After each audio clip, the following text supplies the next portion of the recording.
ప్రపంచంలోనే అత్యంత పాపులర్ చెందిన సింహం స్కార్ఫేస్. చిన్నప్పుడే ఇది ఒక పెద్ద సింహంతో పోరాడింది. కడుపులో బుల్లెట్ దూసుకెళ్లినా కూడా ఇది చనిపోలేదు. తన ముగ్గురు మస్కెటియర్ అన్నదమ్ములతో కలిసి ఇది మసాయి మారాలో పాపులర్ చెందిన నోచ్ లైన్ కొలిజన్ వారసుడిగా భావించబడింది. వాళ్లలాగే ఇది కూడా మసాయి మారాకు కిరీటం లేని రాజుగా మారింది. అయితే ఈ స్కార్ఫేస్ ఎవరు, ప్రపంచం ఎందుకు దీనిని అంతగా ప్రేమించింది, ఇంకా మరణించిన తర్వాత కూడా ఇది ఎలా ఎప్పటికీ జీవిస్తున్నట్టే ఉందో ఇవన్నీ ఈ రోజు వీడియోలో తెలుసుకుందాం. 2007వ సంవత్సరం మసాయి మారా పచ్చని సవానాల్లో ఒక సింహం పిల్ల పుట్టింది. అదే మన కథలో హీరో స్కార్ఫేస్. ఇది ఒంటరిగా పుట్టలేదు. దీని వెంట మరో ముగ్గురు అన్నదమ్ములు కూడా ఉన్నారు, హంటర్, సికియో, మురాని. అప్పటికి వీళ్ళు సరిగ్గా నడవలేరు, కానీ భవిష్యత్తులో మసాయి మారా అంతటా రాజ్యం చేస్తారని ఎవరికీ తెలియదు. కొంతమంది ఎక్స్పర్ట్స్ అభిప్రాయం ప్రకారం స్కార్ఫేస్ రక్తంలోనే నోచ్ అనే లెజెండరీ సింహాల వారసత్వం ఉంది. కుటుంబ రక్షణలో వీరి బాల్యం ఎంతో సుఖంగా గడిచింది. ఈ నలుగురు సోదరులు రోజంతా పొడవైన గడ్డిలో ఆడుకుంటూ పెద్దలను ఇబ్బంది పెట్టేవాళ్లు. వీరి కుటుంబం పెద్ద ప్రాంతాన్ని నియంత్రించేది కాబట్టి ఆహారం ఎప్పుడూ దొరికేది. చిన్న వయసులోనే వేట ఎలా జరుగుతుందో గమనించడం ప్రారంభించారు. ముఖ్యంగా హంటర్ ఆటల మధ్య వేట నైపుణ్యాలను నేర్చుకున్నాడు. రోజులు త్వరగా గడిచాయి. పిల్లలు కూడా త్వరగా పెరిగారు. బాల్యం నుంచే సికియో అందరిలో పెద్దవాడు. వీళ్లకు నాయకత్వం వహించేవాడు.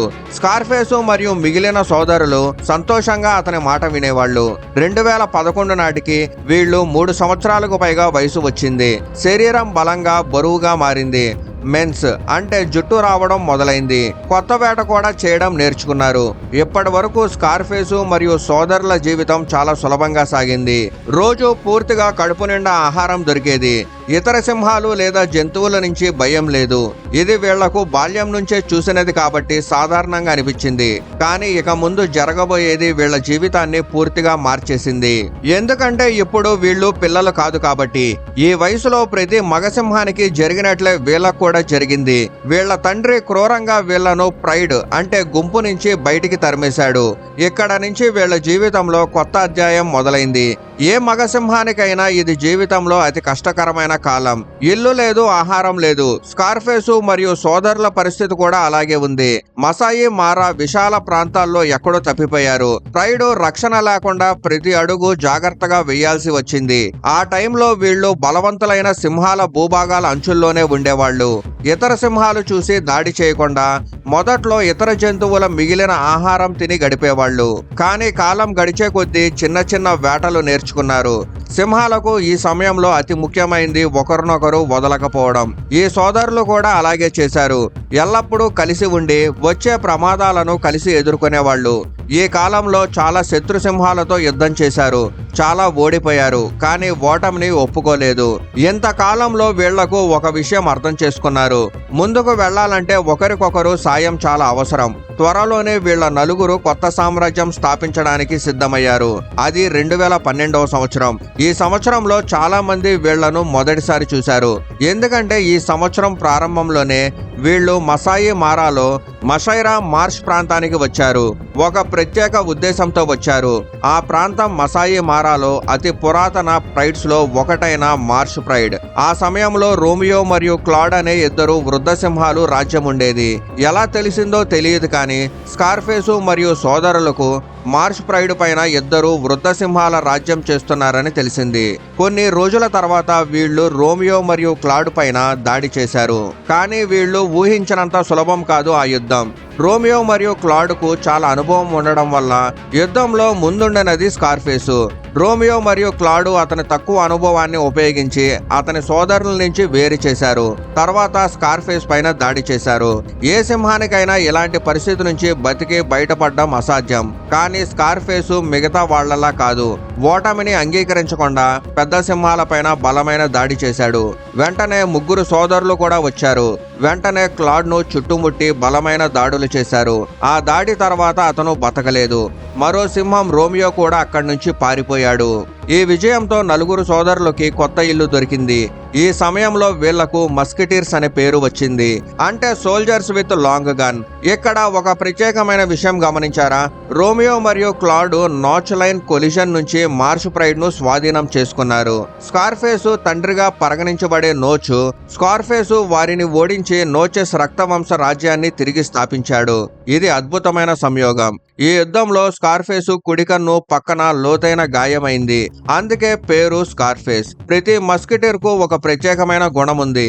స్కార్ఫేస్ యుద్ధంలో ముందుండేవాడు, నలుగురిలో అత్యంత తెలివైనవాడు, హంటరు అత్యుత్తమ వేటగాడు, వేట సమయంలో నాయకత్వం వహించేవాడు, సికియో నలుగురిలో పెద్దవాడు కాబట్టి ఆధిపత్యం ఉండేది, మొరాని అతిపెద్ద శరీరం కలిగినవాడు.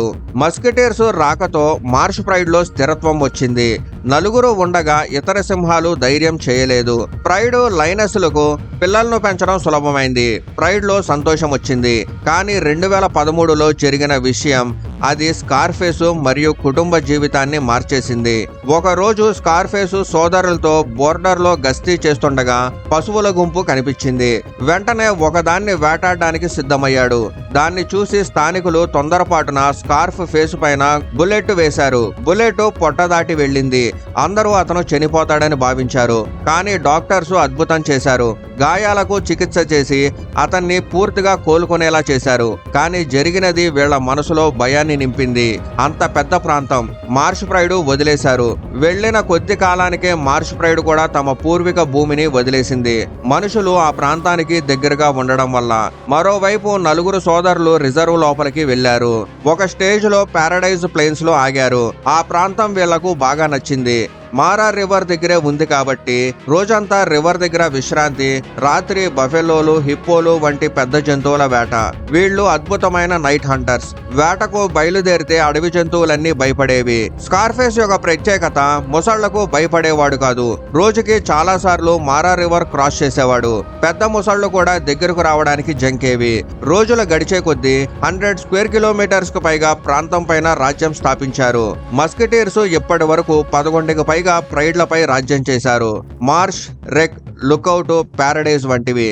స్కార్ఫేస్ ఒక కన్నుతో చూడలేకపోయినా యుద్ధంలో ముందుండేవాడు. భయంకరంగా పోరాడేవాడు. గాయాలు వచ్చేవి కానీ నొప్పి తట్టుకునే అద్భుతమైన శక్తి ఉండేది. స్కార్ఫేస్ కేవలం బలమైన ఫైటర్ మాత్రమే కాదు, తన పిల్లలు మరియు సోదరుల పిల్లలతో ఆడేవాడు కూడా. కానీ సమయం ఎప్పుడూ ఒకేలా ఉండదు. స్కార్ఫేస్ ఎక్కువ సమయం తన భూభాగం పెట్రోలింగ్ పైనే గడిపేవాడు. ఎవరూ ముందుకు రావడానికి ధైర్యం చేయలేదు. కానీ 2018లో వేట సమయంలో కాలు తీవ్రంగా గాయపడింది. దాని తర్వాత నడవడం కష్టమైంది. అందుకే కుటుంబంతోనే ఉండి రక్షణ చేసేవాడు. 2019 ఆగస్టులో నలుగురిలో హంటరు ఎక్కడికో వెళ్లిపోయాడు. తర్వాత ఎప్పుడూ కనిపించలేదు. అక్టోబర్ 2019 నాటికి స్కార్ఫేస్ దంతాలు విరిగిపోయాయి. ముక్కు, ముఖం భాగం మొత్తం నల్లగా మారిపోయింది. కాలు గాయం మరింతగా పెరిగింది. వైల్డ్ లైఫ్ ఎక్స్పర్ట్స్ అతనికి రోజులు తక్కువే అని అంచనా వేశారు. కానీ కొన్ని నెలల తర్వాత ప్రపంచవ్యాప్తంగా ఒక రహస్య జబ్బు వ్యాపించింది, కోవిడ్ వైరస్. లాక్డౌన్ వల్ల మసాయి మారాలో స్కార్ఫేస్ ను చూడడం కష్టమైంది. 2020 ప్రారంభంలో మస్కిటీర్స్ ఎక్కువ సమయం రక్ మరియు పారడైజ్ ప్రైడ్ లోనే గడిపారు. అక్టోబర్లో సికియో ఇతర సింహాల దాడిలో తీవ్రంగా గాయపడ్డాడు. 3 నెలల తీవ్ర నొప్పి తట్టుకొని జనవరి 2021లో మరణించాడు. కొన్ని నెలల తర్వాత స్కార్ఫేస్ మళ్లీ కనిపించాడు. ఇప్పటికే చాలా బలహీనంగా మారాడు. ఎక్కువ సమయం ప్రైడ్ పిల్లలు, లైనస్లతో గడిపేవాడు.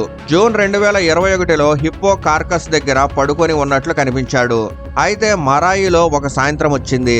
మారా శాంతవనాల్లో స్కార్ఫేస్ ఈ లోకానికి వీడుకోలు చెప్పాడు. ఎన్నడూ ఓటమిని అంగీకరించని ఆ రాజు సంతోషంగా మరణం ముందు తల వంచాడు. ఆ సమయంలో మొరాని ఉన్నాడు. తన అంతిమ సోదరుడి వీడుకోలుకు చాలా దుఃఖపడ్డాడు. కానీ నిజానికి స్కార్ఫేస్ లాంటి సింహాలు ఎన్నడూ చనిపోవు. వారి కథలు, జ్ఞాపకాల ద్వారా మన హృదయాల్లో శాశ్వతంగా జీవిస్తారు.